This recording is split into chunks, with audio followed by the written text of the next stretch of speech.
Happy Tuesday, everybody. All right. Welcome, everybody. My name is Kim Woodworth, and I have the great pleasure of serving as EDCC's Executive Director. Just a few housekeeping items before we start. Go ahead and put your name and the organization or company that you work for and the county that you live or work in the chat section so everybody knows who is here with us today.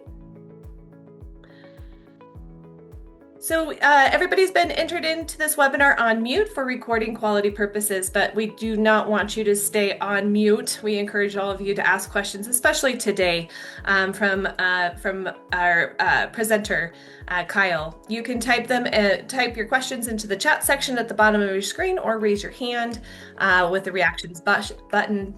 Today's event is to educate, bring new ideas, best practices forward. If you have any questions after this webinar, please send them to EDCC's program manager, bobby.blank@edcconline.org.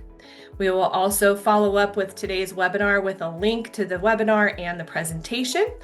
We will also post it to our website on the webpage dedicated to EDCC's Knowledge Network series. And finally, follow us today on our social media outlets by following us at EDCofCo, and be sure to use the hashtags KNS2026 and EDCC events so that we can follow you. For those of you who are new to us, EDCC is a statewide industry association that supports economic development efforts across Colorado. We connect our communities, our members, and our partners to high-quality educational opportunities and trusted resources, and advocate for sound policies and programs that support a vibrant economy and enhance quality of life for all of Colorado.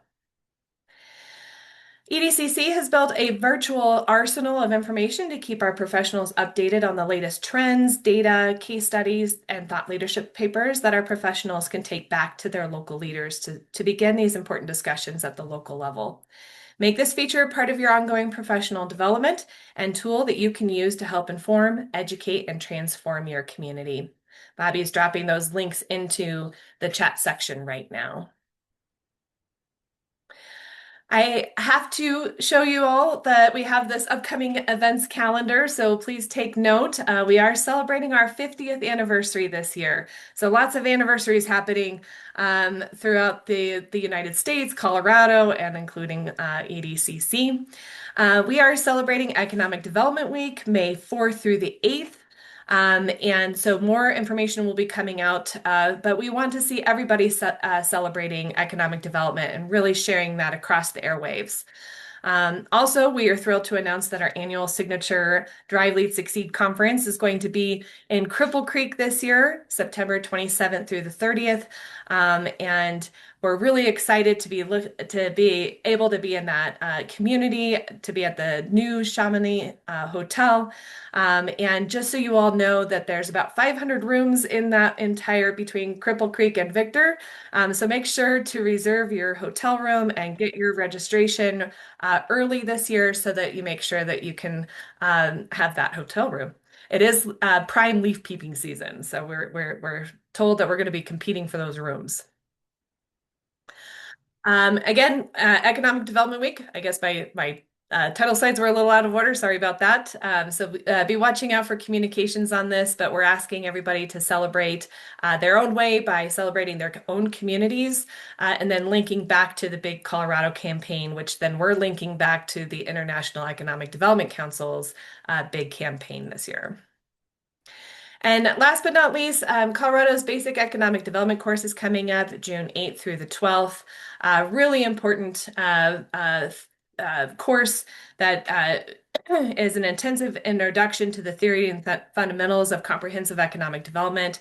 It's a 5-day course which emphasizes beneficial development resulting from local action and revolves around 5 major themes: innovative community concepts, regional economics, basic economic factors, core economic development techniques, and emerging trends.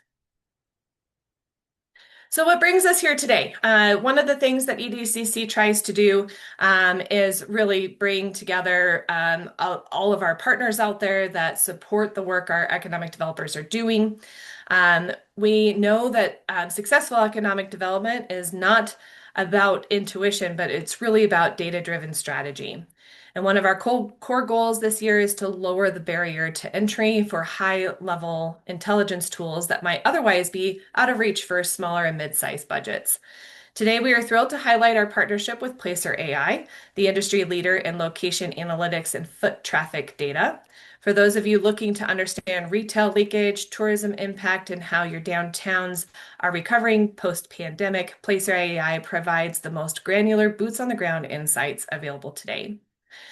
By leveraging this platform, you will gain visibility into where your residents and visitors live, work, and play, analyze events, migration patterns, and even reveal sales tax estimations, identify retail demand to recruit the best fit mix for your community, and understand the actual usage of your parks, open spaces, and transportation.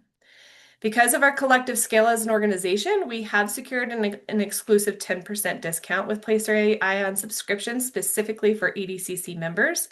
This isn't just a one-time perk, it's part of our ongoing commitment to making sure that Colorado's economic developers have the best tech stack in the country. If you've been on the fence about adding location intelligence to your toolkit, now is the time to jump in. Joining us today to show us how exactly this data can transform your regional growth is our dedicated account executive, Kyle Miller. So with that, Kyle, please take this away. Please, everybody, give him a big warm Zoom emoji, clapping your hands. Welcome. Thank you, Kyle. The floor is yours. Awesome. Yeah, appreciate the introduction, Kim, and thanks everyone for finding the time to hop on here. It's great to virtually meet you guys. Like Kim said, my name's Kyle Miller. I'm a senior account executive over here at Placer. Lucky enough to be based in Colorado, so I've been here my whole life. Grew up a little south of Denver, went to school up in Boulder, and now live in the Wash Park area. So I oversee our entire Colorado clients and prospects, and I'm excited to kind of dive in today. What I have planned is to kind of just give an introduction on Placer. So I'll spend a few minutes explaining, who we are and how we get the data for those that aren't familiar, and then we'll actually dive into the platform and just go over what the data looks like, talking through different use cases and examples of how you guys can leverage the data. Um, Kim has my contact information. She'll send this out after as well. But if there's any other questions after the call today, or, hey, Kyle, I'd love for you to run this report for me, or can we hop on a call and go over these projects? I'm more than happy to continue the conversation with you guys and figure out how we can help you out. But also, please feel free to come off mute during the call and interrupt me with questions, concerns, feedback. This can really be as interactive as you guys would like it to be. So what I will do now, let me go ahead and share my screen here. Are you guys able to see that okay? Perfect. So, like I said, I'm not going to bore you with slides. I promise that's the last thing I want to do to you guys, but I'll spend just a couple of minutes giving you the quick summary on Placer and how we get the data, and then we'll dive into some of the fun stuff from there within the actual platform. So, at our core, we're a location analytics company. So, we leverage mobile location data in order to provide market intel on any physical place in the US.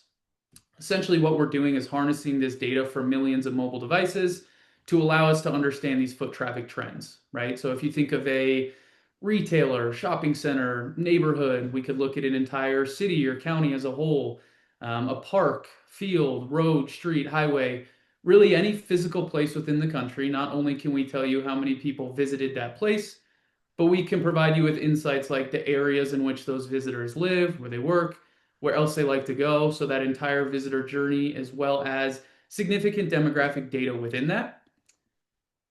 We have been doing this now commercially for over 8 years. We're the leader in the space where we have over 5,000 customers. Within the civic space in particular, that is our leading vertical now. We have close to 2,000 that we're working with, and we're adding about 25 per week. This will range from cities, counties, EDOs, chambers of commerce, tourism boards, DMOs. So really anything and everything within that kind of civic umbrella we are working with. Throughout Colorado in particular, we have over 60 clients, which we're obviously really excited about. A few actually on this call, but we're working with, Arvada, Aurora, Denver, Fort Collins, Greeley, Boulder. We're working with Eagle, Frisco, Littleton, Greeley, like I said, among, 60 others throughout the state. Now, one of the things that always comes up that is important to note is the privacy side of things, right? We are a privacy by design company. We spent 3.5 years prior to launching commercially optimizing our algorithm for accuracy and going out and building a privacy first panel. What we've done is partnered with dozens of mobile apps and really critical mobile app partners that are exclusively working with Placer. We then built our panel, which is roughly 8% of the population. That is statistically significant and it yields the accuracy that we proclaim versus some quote unquote competitors out there whose data just comes from panels that they buy off third party data brokers. So, because of a lot of the changes in the space surrounding privacy recently, those panels have been severely impacted. In a lot of cases, they're completely wiped out of the space as they're unable to provide any data at all anymore, or at the very least, provide any accurate data. And I would make the argument that inaccurate data is going to be more harmful than helpful. Okay, the very quick summary is we don't use any personal identifiable information. So I could never say, hey, this is Pamela's phone number and she lives here, works here, travels here, right? It'll never get down to that level of granularity for privacy reasons. Now, the final slide here, this is just summarizing the different ways in which we're seeing our Civic clients use the data. There are a bunch of different use cases and applications, just depending on the department and the person we're speaking with. And this obviously just kind of summarizes that into about 9 different bullets.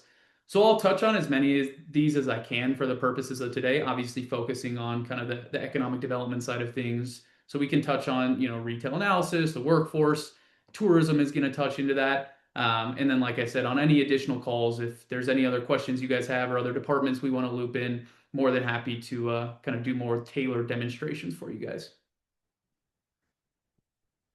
So let's dive into the fun stuff now. So this is kind of the home landing page of the platform. Essentially, it just works like Google. So you're able to type in any address, city, retailer, any location in the country, and it's going to spin up in just a matter of seconds. So, you can zoom into the map, for instance, and start to look at individual businesses, right? If you wanted to look at, the Woodman Commons here, Chapel Hill. So this is where you can look at shopping centers or individual tenants within those centers. We could click in and see how has this random Home Depot been performing over whatever time period you want to look at. So you can get extremely granular with this data. We could look at street parades and understand the economic impact of a certain event. You could look at, of course, a park, even portions of a park. So you are able to customize those geofences however you'd like. You also can look more macro level as it relates to analyzing entire cities or counties as a whole, right? So as you can see here, here's going to be the Springs. If I continue to zoom out, this is where you'll understand county-wide level information as well. One thing I will point out is the data is not limited, right? So you are able to look anywhere within your city or area, but also anywhere outside of it. So from a competitive analysis standpoint, you could say, how is our city comparing to a nearby one? Or how did our event perform to this one? Or, a nearby community brought in a retailer. How did it impact that community? And we want to use that to then, do the same thing and convince these retailers to move in, right? Those reports can all be run very easily. You would also be able to even look outside of Colorado if you wanted to. It's all nationwide access.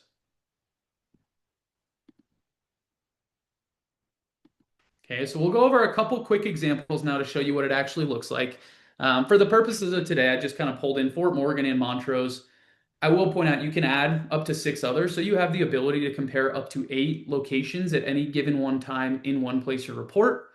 This could be, as we're seeing here, comparing 2 different cities against each other. It could be comparing the same city against itself over different time periods. All of that is fully customizable. Now, the calendar does default to the last 12 months. You can do any custom date range, so the data goes as far back as January of 2019.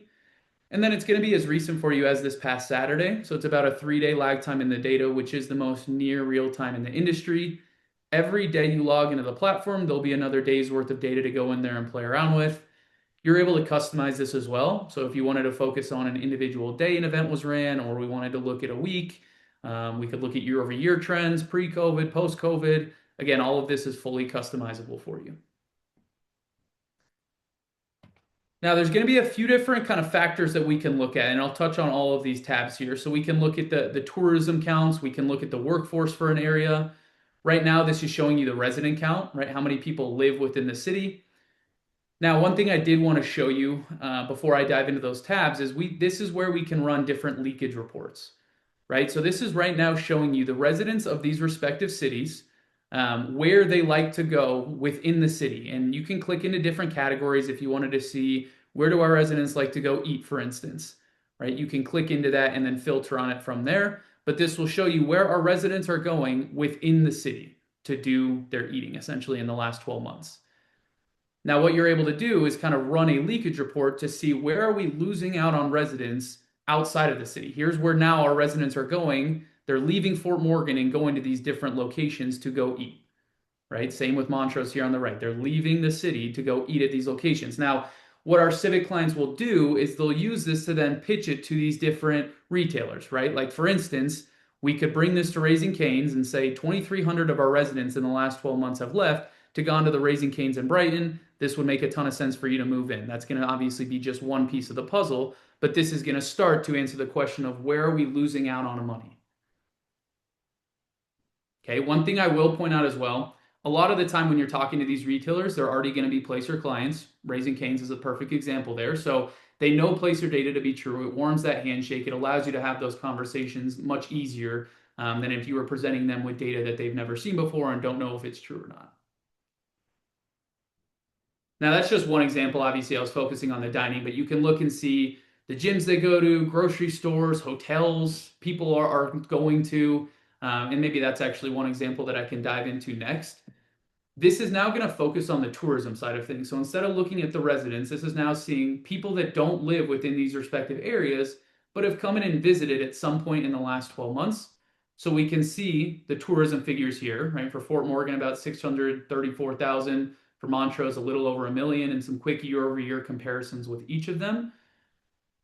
We can also break that out on a daily aggregation level. And again, red is going to be Montrose, the blue is going to be Fort Morgan, but this is where we can see overall seasonality trends or patterns, or maybe individual spikes depending on certain events or maybe holidays, right? Each saw a spike on May 10th of last year. So what you can do is click into that day and see, right? For Fort Morgan, for instance, they got 17,000 visits on Saturday, May 10th, a huge spike from the same Saturday of the previous year, right? So it does show upcoming holidays, day before Mother's Day. We also show weather information as well. If you wanted to look at historical data, we're analyzing an event. Maybe it wasn't as large of an attendance as we had hoped for, and it was because of a random snowstorm. Although it doesn't seem like that'll be a problem this year in Colorado, but we're keeping our fingers crossed. Right, so that's where you can look at those overall trends, or more specifically focus on specific days where certain events was held. Now, the other quick piece here is this is where we can start to look and understand where are we gathering our tourists from. This will show you on a zip code level where we're getting those visitors from based off where they live. So you can see a chart view showing the zip codes we're pulling from and the number of visits, in this case, Fort Morgan has received in the last 12 months. And then this interactive map will kind of provide you with that same information. You could break this out on a zip code level, DMA, county. You could also look state level. So if we wanted to analyze what does our out-of-state visitation look like, this will easily summarize that for you. You can focus on year-over-year changes. So where are the areas we're seeing growth or decline in? This is going to help you out a ton from a targeted marketing standpoint, figuring out those areas we need to focus on, bringing in more visitors from, based off where we're losing or still gaining them and continuing that growth. Right. Another thing you could do is add in competition, right? In this case, I'd be surprised if these two cities were competing against each other, given how far away they are. But this is where you can overlay them side by side. The red is going to be areas Montrose is pulling from more than Fort Morgan. The bluish purple is going to be the inverse of that, right? So just a way for you to kind of get a feel of what the market share looks like, so to speak.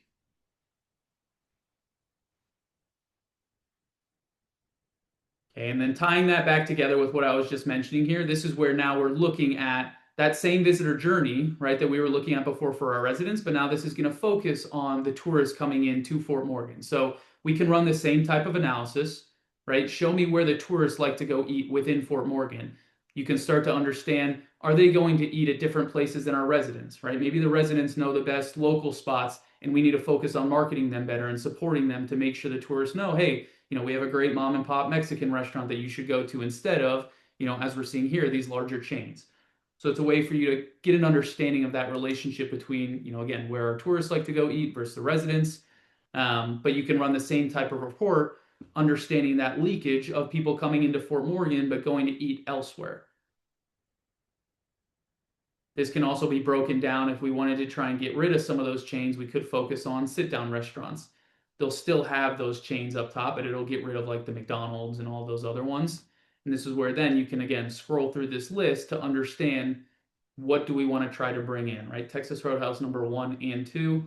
You combine that, that's roughly 100,000 visits, people coming to Fort Morgan but leaving to go eat at one of these two respective Texas Roadhouses in the last 12 months.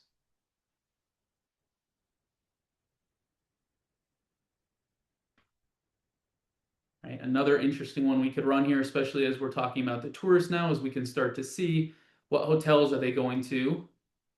And again, you could look at in the market, where are they staying within Fort Morgan when they're visiting, or where are they going outside of it? But this will also break that down. People have visited Fort Morgan and now they're staying at one of these, hotels. Again, the caveat with this one is we are looking at the last 12 months. So sometimes it's more relevant if we're going to focus on like an individual event, just because then we know there's a direct correlation. In this report here, in theory, someone who doesn't live in Fort Morgan, if they visited in, December and then went on a family vacation to Vegas in March, right, it would show that Vegas hotel showing up here. So it's just important to understand kind of what the report is showing and how you might want to filter on specific days to get, a more granular understanding.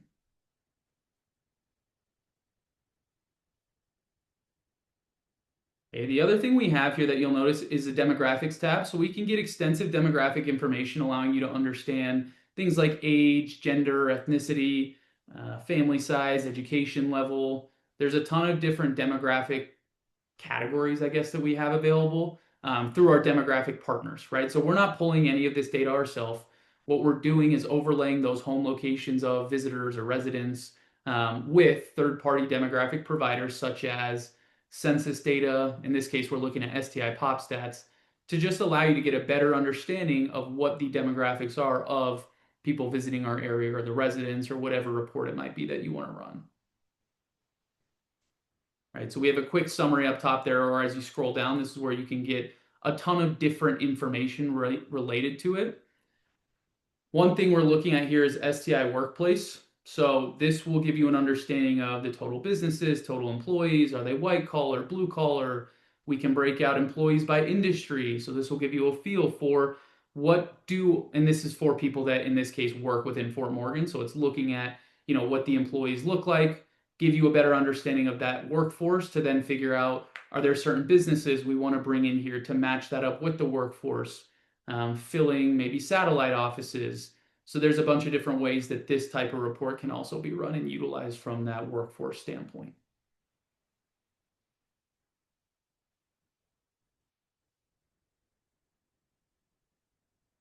And that's an easy segue too into the workforce tab itself. This will just break that down a little bit further for you. So showing you again those employee counts. One thing that's unique with this one here is we can look at the home location of employees coming in. So from a commuter route standpoint, like this will show you how many commuters are we getting? Do people live and work within Fort Morgan? Do they just work in Fort Morgan and live elsewhere? Just to get a feel for, again, what that looks like. And a lot of the time, right, you guys know your area as well. This might not be groundbreaking from that end, but it just gives you more concrete data and proven data to allow you to make those actionable data-driven decisions.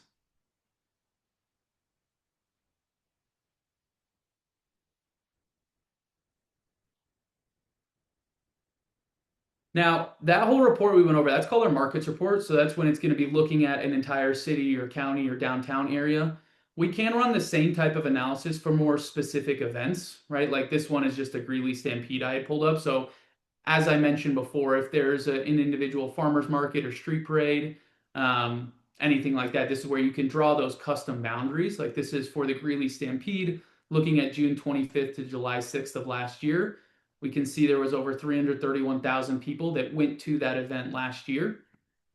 And then we can do the same thing where we break out those daily visitation metrics, understanding, looks like that first Saturday was the most successful day. 45,000 people came into this specific geofence on that specific day. Okay, we can start to look and see as well, what time of day did they come in? What are our peak hours from a visitation standpoint? Here's going to be breaking out those days of the week that were the most popular for that event, as well as how long those folks are staying within the event, right? So the majority are staying for over 2.5 hours, which is going to make sense. Kyle, quick question before you move on. How quickly does that information populate soon after the event? So how much time do you need to wait before you can see this type of information? Great question. So it's a 3 day lag time. So, the event is happening today. By Friday, we would be able to run in and run that report. So it's as near real time as you can get in the industry.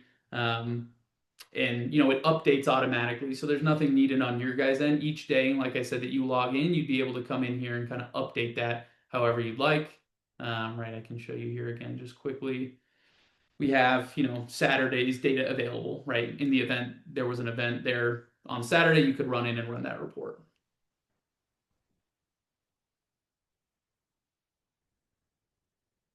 Okay, as we're still focusing on this event, this is again where you can see the demographics of people that came to this event. It's comparing it to the demographics of, Colorado in general. Yeah, great question, Pamela. So yeah, you actually do get access to our customer success team. And for those that didn't see, she asked, as part of the service, does Placer AI help run these reports, or is it done by the organization? So it's a little bit of both. We give you the ability to log in yourself and run these whenever you'd like.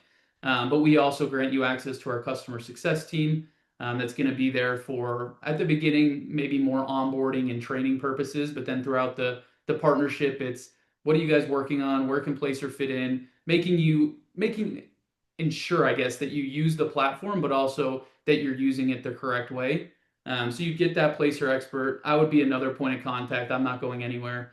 And I also love coming and meeting in person. So I just was in the Denver office recently. I went to Aurora the other day. Or Arvada the other day. So I always love coming and meeting you guys face to face. So you would have plenty of support throughout the partnership to kind of hold your hand and make sure that you're getting the most value out of the subscription. But like I was saying, you don't have to wait for us to run those reports. As you get comfortable with it, you can easily just come in here and log in and run as many of these reports as you'd like.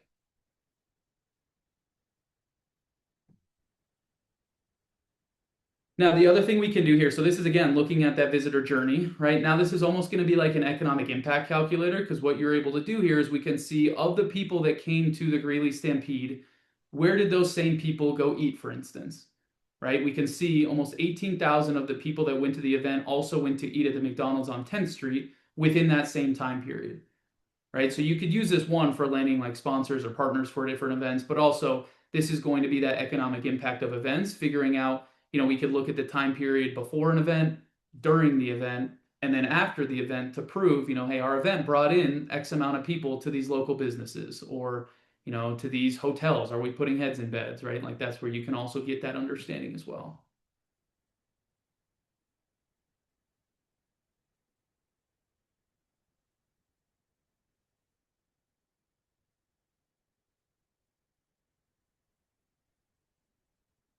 Okay, the other thing we do have here as well, just because we're on the tourism side of things, this is our travel and tourism report. So this was specifically built out to get a better understanding of tourism spend. And this was ran for just Lunta here, but this is where we're looking at the last 12 months. And this is going to show you people that have visited the city that don't live there. You can see the home distance, people that traveled at least 50 or more miles. You could also look at 150 miles if you wanted to. But it'll show you, basically 145,000 people visited the city that live more than 50 miles away within the last 12 months. And we can break that out on a day versus overnight. So is it people just coming up for a day, or is it people staying overnight? And just so you know, the way we're differentiating that is basically a visit that lasts at least 5 hours, but doesn't cross over midnight is going to be a day visit. Same thing applies, but if it crosses over midnight, that's going to be an overnight visit. So this won't just be hotel visitation. This is going to be, of course, hotels included, but also, Airbnb, VRBO, visiting family, camping, really anything like that where they don't live within the city, but they came in and spent the night within the last 12 months. So we're breaking out that day versus overnight. We're also looking at here the top 3 spend categories for visitors coming into the city. So hang tight on that because we'll actually be able to break that down even further. But this is just quickly highlighting where are we getting the most amount of spend as far as those different categories are concerned. We're also looking at the top origins. So of the tourists coming in, where are the majority that we're pulling from? And again, you could also break this out by where do we get our day trips from versus our overnight trips, a way for you to easily break that out. We can show you what days of the week they're coming in the last 12 months. How long are people staying on average? Easily comparing that to previous years as well. Right? So one thing that you could run is, if we just brought in a new hotel, is that impacting overnight visitation? Are people now staying longer because of that hotel or because of that attraction, that, sports complex we brought in? Whatever it might be, this is where you can really justify the expenditure on that by showing the ROI with more people now coming in. Okay, and so that's just a quick overview tab. You can actually break that down by all of these different categories. So for instance, this visitor's origin, this will show you on a DMA level, but you could also break out the zip codes. Again, it's showing you those areas we're pulling from a tourism standpoint, how many people we brought in from those areas, and how many nights they stayed.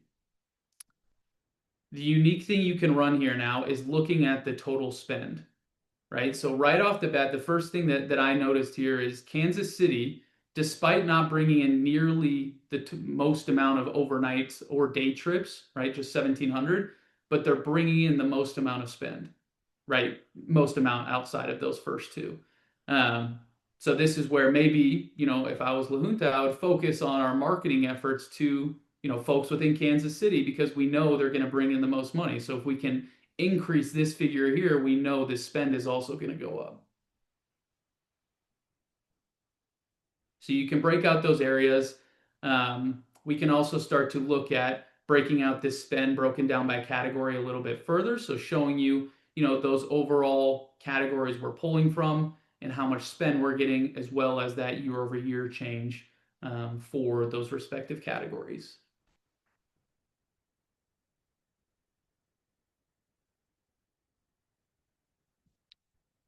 Now, this overnight leakage too is basically going to show you people visiting La Junta, but then have gone elsewhere. So it's going to show you people that have visited, but then they're, quote unquote, leaking out to go stay elsewhere. It's going to show you those areas where losing out on those visitors, to then help you figure out why is that, right? Is it, more hotels in these areas? Are they more affordable? Do they have certain amenities that we don't, right? Like that's obviously where we'll want to dive deeper to understand, why we are, having that leakage.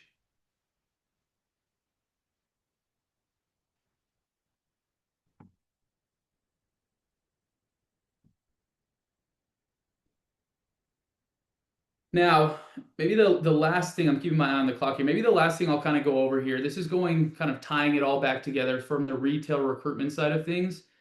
This is called our void analysis tool. So what I went ahead and did, this is just looking at a random Family Dollar in Alamosa, just so you guys know. Basically, this report will help you answer the question of what should we bring in, right? If this Family Dollar were to go out of business, or they're leaving, or whatever the situation might be, it's essentially going to answer the question of what would make sense to bring in there based on a couple different factors that we can play around with, right? So the first thing is going to be square footage. Let's just say there's a square footage of 0 to, I don't know, 10,000 square feet, right? You can obviously customize that. We can look at the category and subcategory. So, if you wanted to specifically focus on restaurants, for instance, you'd be able to select those. If you had no idea what would make sense, you can leave all of those toggled on, but this is where you can kind of hone in more specifically on what might you want to bring in from an industry standpoint. You can also look to more specifically if you wanted to look and see, like, show me would, Chick-fil-A make sense here. You can select those individual chains as well.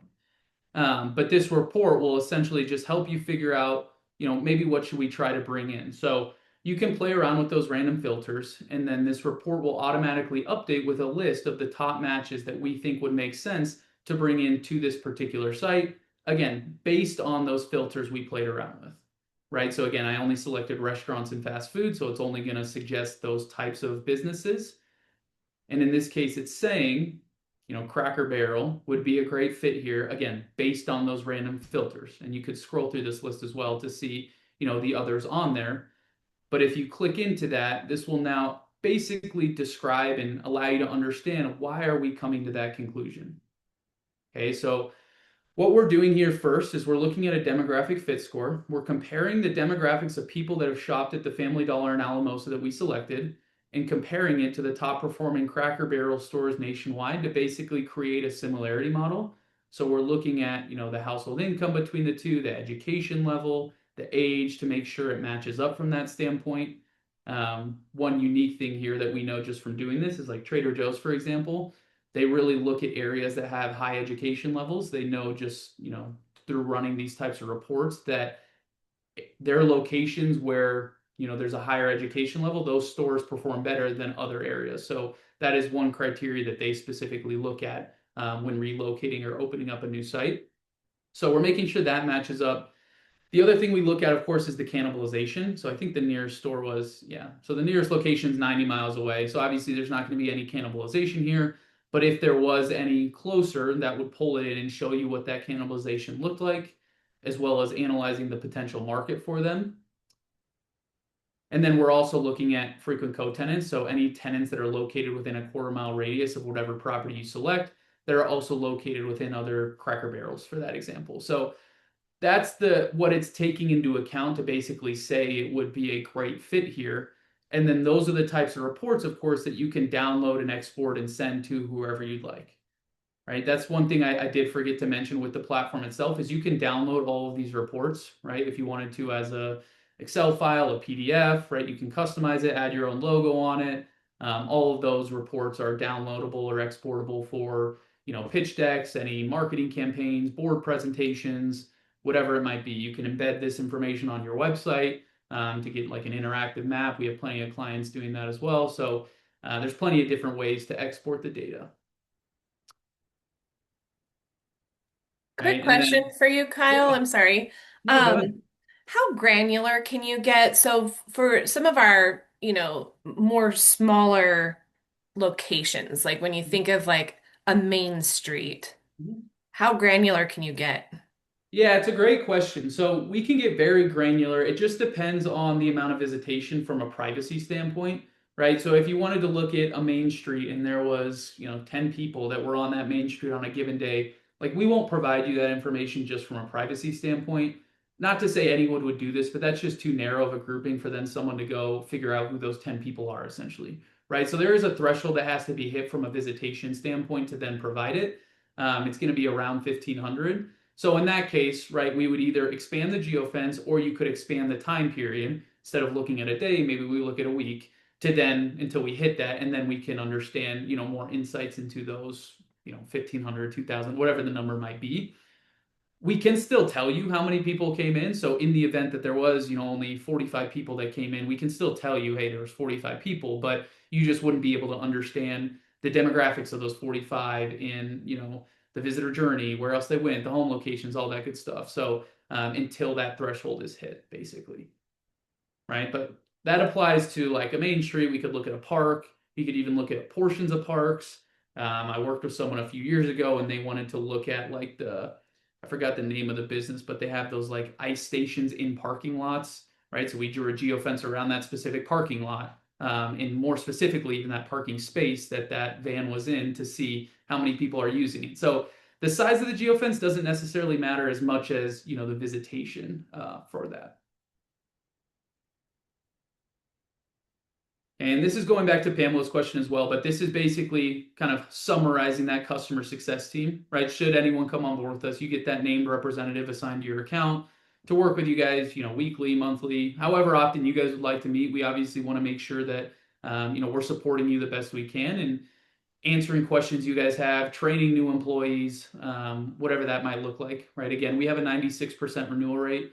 We want to ensure that it remains that way. And a big part of that is making sure you guys have as much support as possible throughout the partnership.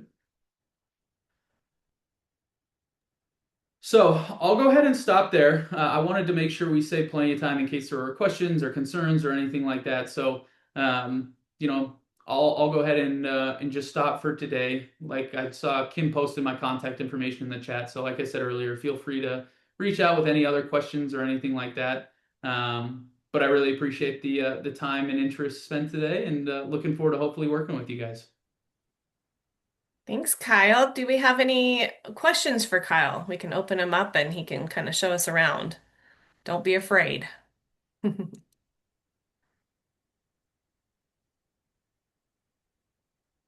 Okay, I have one question while people are thinking through. Mhm. So one of the things I think that most communities are going to be able to use this information to be able to educate town councils, Mhm. city councils about the estimation of sales tax dollars. Can you kind of talk about or show us a way that you could show how foot traffic data can translate into sales tax estimations, like especially right now because our budgets are kind of squeezed. Sure. Yeah, so there's a couple different ways that you can start to do that. And like Castle Rock, for example, they actually a couple years ago came on specifically for sales tax estimation.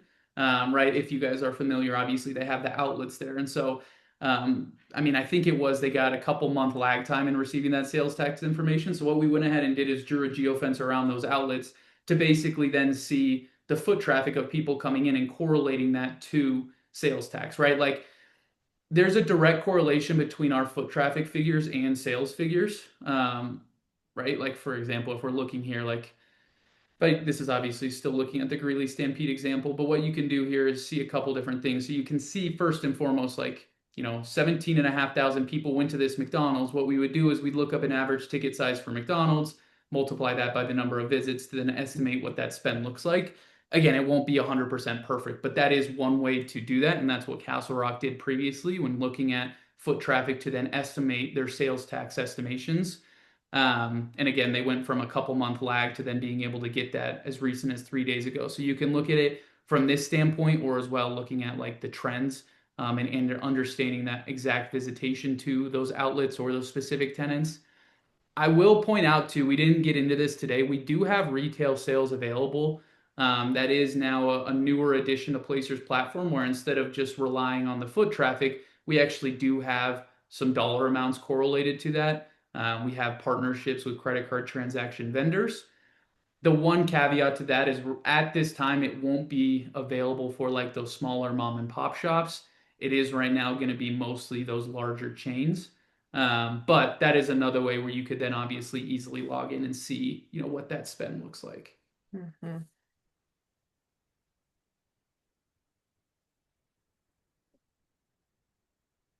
Okay, I have one more. This is really kind of on public spaces because I'm curious as to how this would work.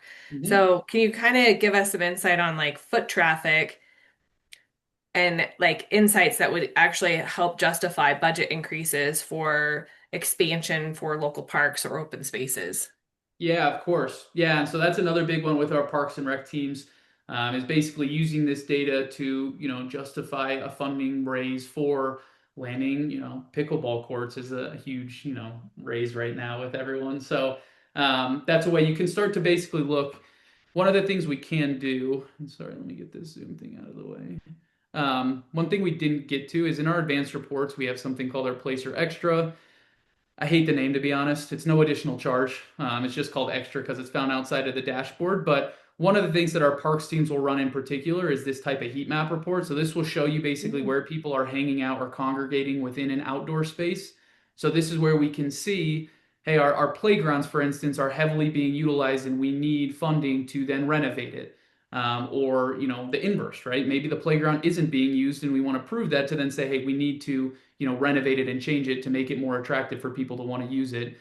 And then basically we can see after that near real-time data proving that expenditure was well spent, and we're now seeing more visitation into either the entire park as a whole or more specifically those individual amenities within them. Another thing you could do is use like competitor examples. So if you know, hey, a nearby community just renovated this park or opened up this sports complex, here's the economic impact it's had on the overall city. We can run that report. You can then bring it obviously to council to show how it's impacted them and how it could maybe do the same for you guys.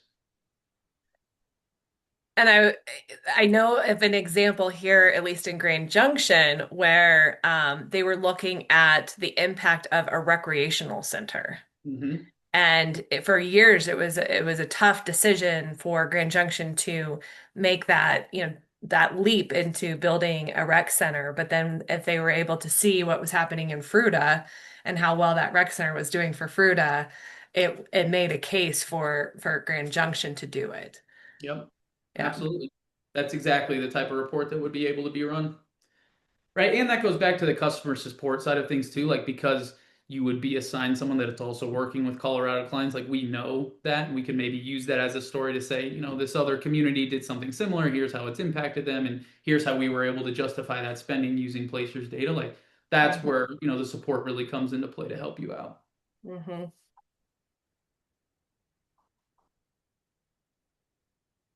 Any other questions for Kyle today? Pretty quiet group. Okay.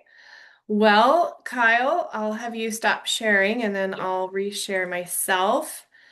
But first and foremost, I wanted to give a big round of applause for Kyle. Thank you so much for your presentation today. As a reminder, that we do have this discount with Placer AI. You can go to Bobby, if you can drop that link into the chat section for us. It's under our high volume discounts. And then Kyle's information is there as well. And then there's also some really cool features that he's added to the website so that you can see those as well. Um, and then again, helping us, with our delivery and timely information, please help us, by taking our really quick survey.